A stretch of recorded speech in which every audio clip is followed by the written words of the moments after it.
In this video I thought I'd warn you about a very devious tactic that I've read about in the comments to one of my videos from one of you guys. Essentially, someone was going shopping to buy an expensive item, in this case was a camera.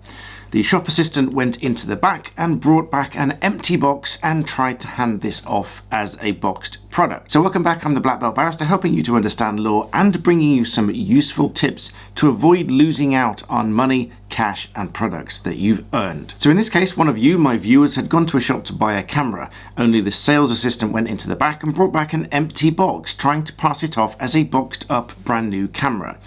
Feeling it was a little bit light, they decided to open the box there and then to see whether or not the camera was inside. The shop assistant, on seeing the box was empty, insisted that they had somehow concealed the camera, having taken it out in front of the shop assistant. Obviously this wasn't possible and just simply didn't happen, and they quite rightly demanded either the camera or their money back. After a little bit of disagreement, the shop assistant did go and get the camera from out of the back. Now this is a stark warning to you, because unlike when you buy something online, when you have automatic return rights, in a shop you are taken to having had the opportunity to examine the goods there and then.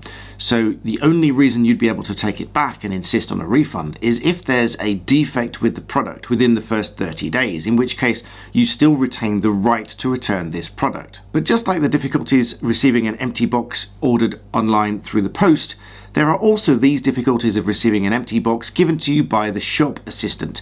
So if the box feels a little bit light, make sure you open it and check it there and then. But also make sure you check it in any event, because if it's the wrong thing, you might struggle when you come back to the shop to exchange it, saying that it's a different product. This is more likely to be difficult in a shop because, as I said, you are taken to have had the opportunity to examine those products before you leave the store.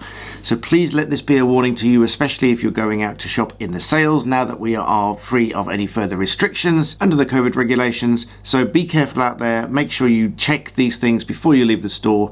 Make sure you share this video with someone that you think might fall for something like this. Please give the video a like, remember to subscribe, and thanks for watching.